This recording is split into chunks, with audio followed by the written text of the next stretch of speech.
1 year because I just wanted to get to know God for myself some more. I want to just know more about the Bible, read the stories myself, draw my own conclusions because there's a lot of other opinions out there, right? And some of them are okay, some of them are good, some of them are actually leading you towards God and Jesus, some of them are actually not. So why don't I just read it for myself and know what God is saying by myself? If I make a mistake in the interpretation somewhere along the line, it's a whole year to read it right. God will correct an error. And I actually did see one particular story that I read that I was like not happy with it. Then the next day, and I can't remember the story anymore. It's been a while. The next day, I saw the answer and corrected my view on it. So I'm reading the Bible because I just want to share my devotions with an audience. Okay, encourage it'd be great because the first time I did it was so transforming that I thought this is not something you should do alone. You should share it with an audience. People should be telling you I read it to myself and this is what I saw. Put in the comments below, and that's why I'm doing this. Okay, the idea is that we get to see for ourselves what the Bible looks like and how it is written. That said, today we follow a structured guide.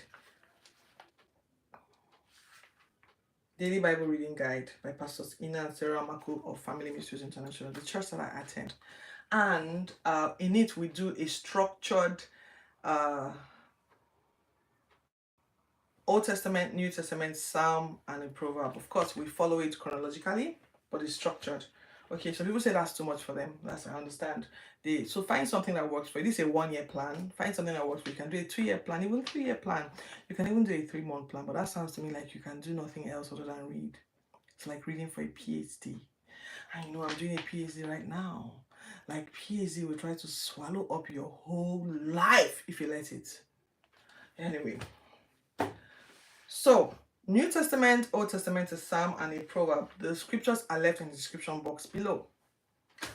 First Chronicles 28 and 29. I think this is the last of the Chronicles from First Chronicles. And then Romans chapters 5. And then Proverbs 19, 18 to 19. So let's start with that because it'll help get it out of the way quickly. Proverbs. Why do I always have to open this thing? It should be open before I come live. Proverbs 19, 18 and 19. So Proverbs 19, 18 and 19 says, chasten your son while there is still hope, and do not set your heart on his destruction. A man of great wrath will suffer punishment, but if you rescue him, you would have to do it again. I have so much to say about that, but no, we're not going to say anything about the Proverbs. And I've been tempted though about the Proverbs and the Psalms. We're done with Psalms, and I don't want to go back over it again. So if you want to see anywhere where we read Psalms, you have to read earlier. You have to watch earlier episodes. All right, so First Chronicles 28, 29. We're still so now David has broken down. Remember two episodes ago, the priests, the storekeepers, the gatekeepers, the accountants, the military, the counselors, the teachers, everything. So now David invites all the top officials. Pa-pa, pa-pa-pa, pa-pa, dum dum. And everybody gathers. The top military officers, the senators. Did they have senators in that era? Well, I think that was a Roman thing. Okay, so the leaders, the priests, the high priest, the leaders of each clan, the chiefs, everybody gathered. Then his son, and of course his children, who all know that Solomon is the chosen one. And of course, he tells the story that we've heard several times. Guys, I wanted to build God a house. And then God said no because my hands are stained with blood. So I have decided that my son Solomon will build the house. Olabi, I remember you. How are you doing today? Good, good, good. Good to see you. All right. So I forgot to say that this is episode 200. Ding, ding, ding, ding, ding, ding, ding, ding, ding. 165 days to go. We have less days in front of us now. That's awesome. All right, so let me continue before I get distracted. Thank you, Olabi. Thank you for joining me today. Okay, so David says, I was a man of war, and because of that, I was chosen to be king and Judah to rule. However, God did not allow me to be on the throne because I have blood on my hands. So he's chosen Solomon to sit on the throne. What that tells me is that every single thing that we do is permitted by God.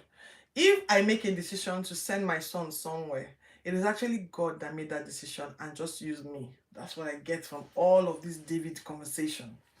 Okay, therefore, Solomon has been chosen to sit on the throne, and he told me Solomon will build the temple. Establish him as he observes. God will establish him as he observes God's command. Therefore, all of you, I want you all to seek and obey God's commands as well. Hello, Mino. Hello, Mino. Obey commands as well. Then he turns to his son. As for you, Solomon, know and serve God willingly. Stick with him. Haven't I done this before? Or else he will cast you away. I feel like I've done this episode 200. Or else he will cast you away. Even when I was reading it, I was demonstrating it. Be strong and courageous and build the house. Like the moment Solomon was told he was going to be king, he already had a massive project, build the temple of God.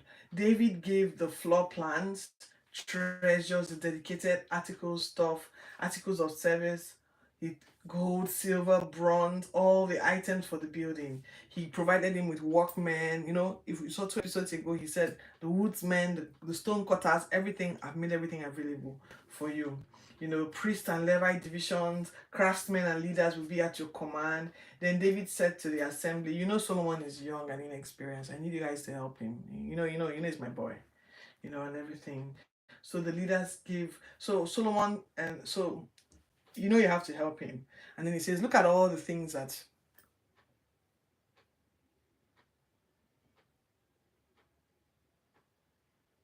okay. Perhaps we'll have to talk privately because I don't understand your question, Olabi Olabode.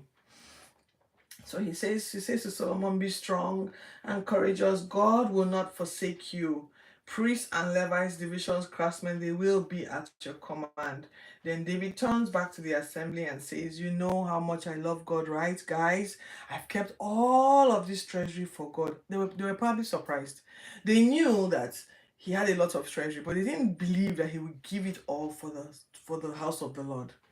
Anyway, he does that, and he brings out, he says, I have provided everything and I'm going to give way more than that. I'm going to give out of my personal, like some of the things that my children will inherit, I've donated it to the church. We're going to build this thing. This thing must be magnificent. There must be nothing spoken of anywhere in the world that's as magnificent as this. I want nobody to hold back. I have done this. So you guys, are you going to join me? Are you going to support?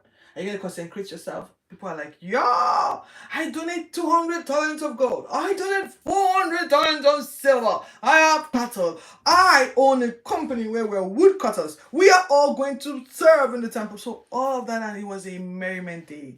I've done this day before. So you're lucky if you're catching it again. So it was a merriment. I'm going to leave the 2 episodes there. Yeah. It was a merriment day and everyone was excited. A lot of lambs were brought out. God saw their willingness. People, of course, joined in donation. So there was more than enough to build the temple. Like Solomon had no excuse. It was more than enough to build the temple. They sacrificed 1,000 bulls, rams, and lambs. So that's where Solomon learned that 1,000 matter from. 1,000 bulls, rams, and lambs, and everybody submitted to Solomon. Such unseen royal majesty, such unseen. Nowhere else had it been. But there was like real pomp and pageantry. Even Adonijah, who wanted to be king, was sitting there like, man, I wouldn't have attracted this kind of honor and luck.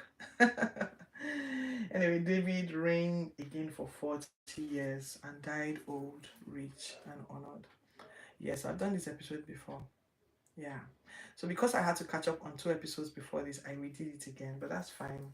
Romans 5 says, so we've seen what God did for us. It's not a contract, it's a promise. So let's accept whatever tribulations come with the game.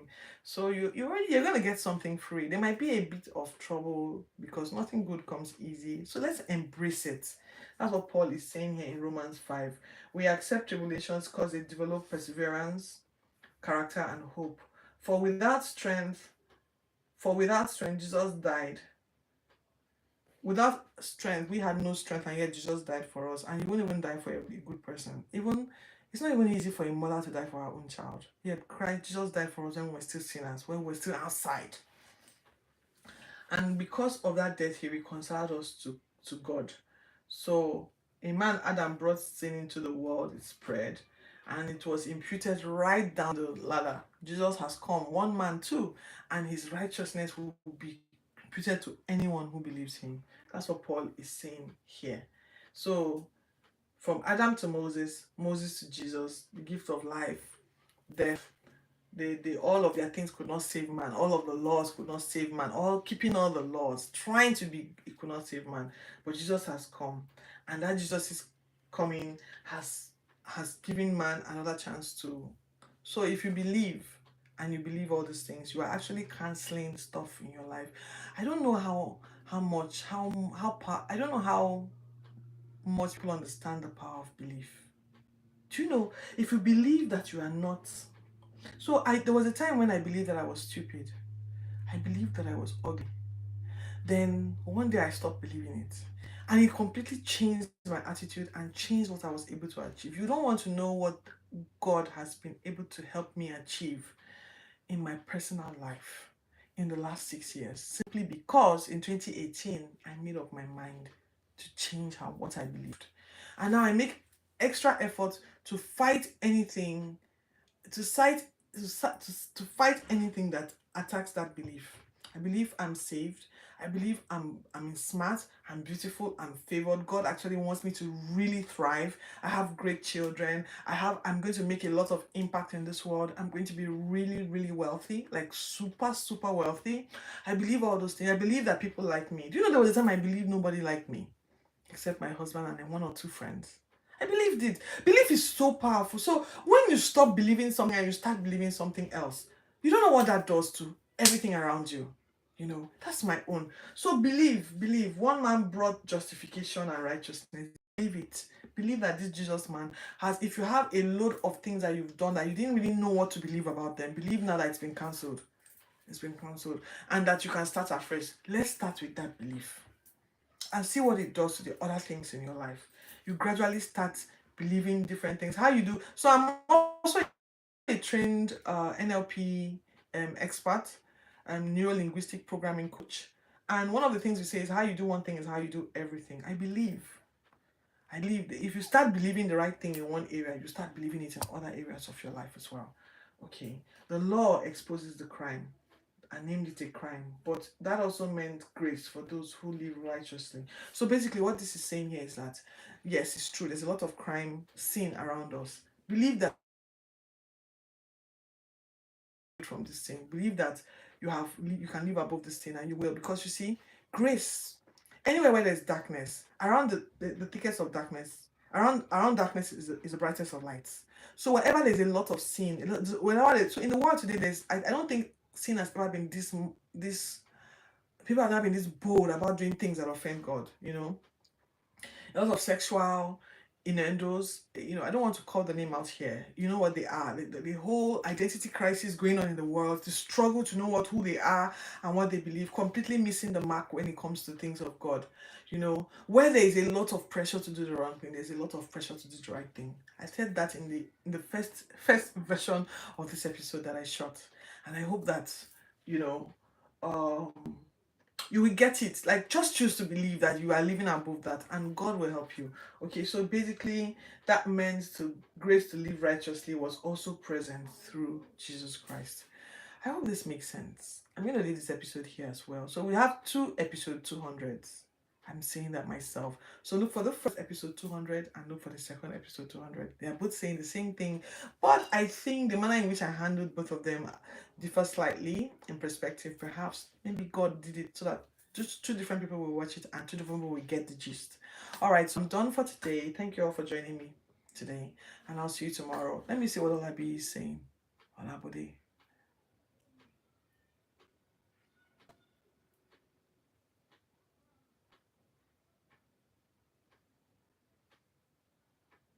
All right, so I pray that you get a good wife. But in order to get a good wife, you have to become a good husband material. You have to pray to God to become a good husband material, Olabi. There are certain things that a man who is considered a good husband would be. He's able to give his wife love, like able to sacrifice. He's able to listen. Yes, one of the core areas of a good husband is that he listens to his wife. He leads by example. He's able to provide, like meet their needs as a family. He should be able to communicate. A man needs to be confident. A man needs to be strong. A man needs to evoke that feeling of safety. His family needs to feel safe around him, and safe because they have daddy. I thought that my daddy was the strongest man in the world, you know.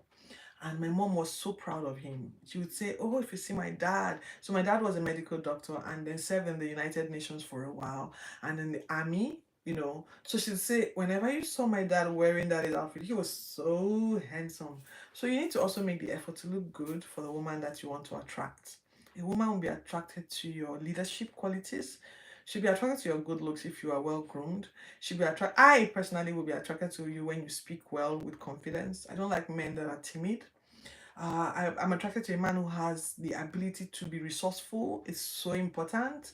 So don't be a weak man. Be a strong man who can give leadership and be resourceful. In other words, not a job, but able to take like if you find yourself without a job, a man who is able to be resourceful and still meet his needs. A man is not who knows who doesn't feel, oh, I lost my job, so therefore I'm going to stay in the house and mourn. A man who can say, okay, I don't have a job at the moment, I have to do something. I'm saying this because having a job or doing something is great. But you know, for many cases, I've observed that some men, when they lose their jobs, they struggle. I listen to me, Olabi, when they lose. You are making my topic longer, my day longer. You're making my topic and my day longer. Anyway, so that's it. I will not say I'm not in a relation. I have a great marriage. I've been married for 17 years, so I know a thing or two about it. So please just make sure you work on yourself, develop yourself, be a lifelong learner. I want to always think that my husband was better this year than he was last year.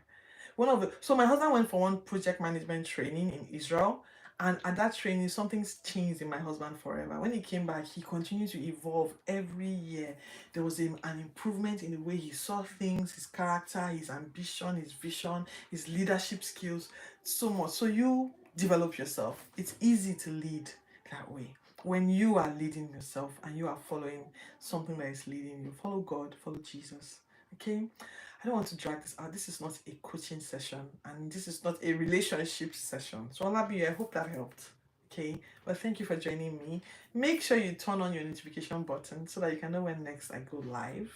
Okay, I'm a good man. Only one thing women always do for me is that they collect water, whatever. I don't know what you're saying here, but I think you're playing. You have a job. All right, good, good. So ensure that you keep improving yourself so that at your job you continue to grow. No one must remain stagnant, okay? All right, people of God, I have to sign out here. It's been a long day. I'll see you tomorrow. God bless you. Make sure you subscribe. Share this with someone who you think may need this, and turn on your buttons to know when next I go live. Take care of yourself.